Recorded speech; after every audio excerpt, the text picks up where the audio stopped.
Hello everyone and thanks for hanging out with me. I know the title of this video is a bit harsh, but I have here the Skoda Enyaq iV80X and I have the car for 2 weeks and I experienced the software a bit, and for me personally there are some things in the software that make the whole software experience even worse than with my Volkswagen ID.3, and I want to show you a few things. So let's get in.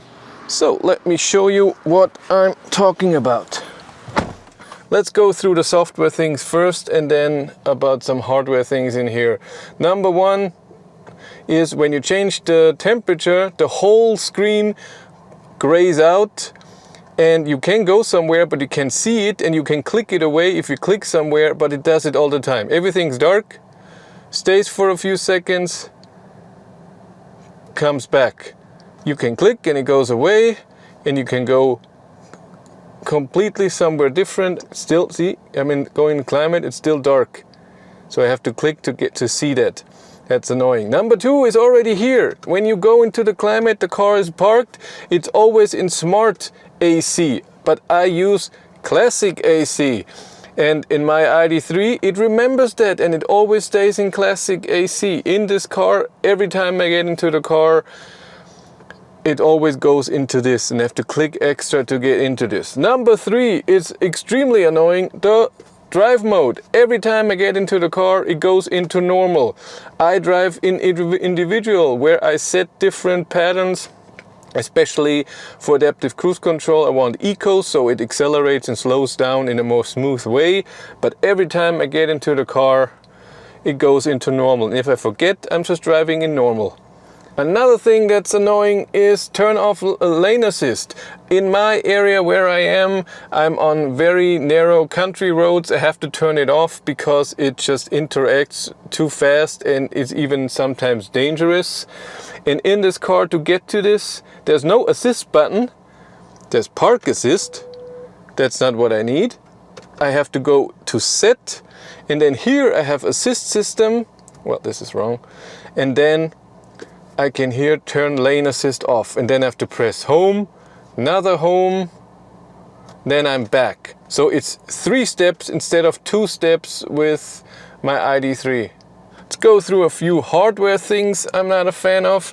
Number one, the adaptive cruise control back here. I prefer it in the ID.3, ID.4 on the steering wheel. The only amazing advantage when you have it down there is if you want to change the speed, you can do it very fast with up and down. But to turn it on, off, set, resume, it's always, yes, you get used to it at some point, but it's just way more comfortable to be on the steering wheel. And that the infotainment system screen is totally straight. It's not tilted towards me like in ID.3, ID.4. That's way better. ID.4 is even a bit too straight. In ID.3 it's a bit more like this, and me it's perfect. The gear change button, it works, and you don't need park because you just press the parking brake. They did that well, but overall this button feels a bit clunky. I don't know, I prefer it in the other cars. This car has the head-up display, and in all MEB platform cars with head-up display you get a reflection up here in the windshield when you're driving, but this is also reflective. It's piano black, so you have this also underneath and on top, so you have 2 reflections.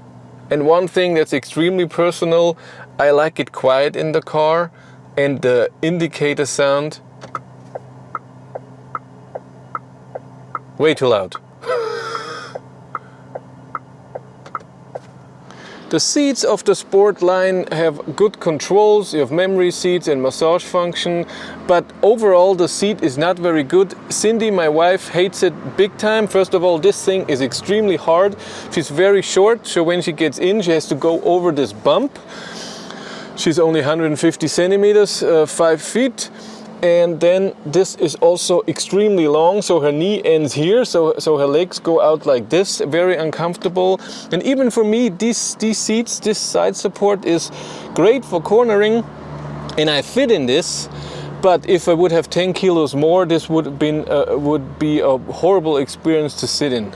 As you can see, my little things that I don't like about the software, maybe you have a different opinion and it's totally fine for you. I still would be okay with the car and drive it every day. It's still an amazing car. Cindy would just hate the seats and would not want me to get this car, period. But that's it for me. Thank you much for watching. Have a great day and take care. Bye.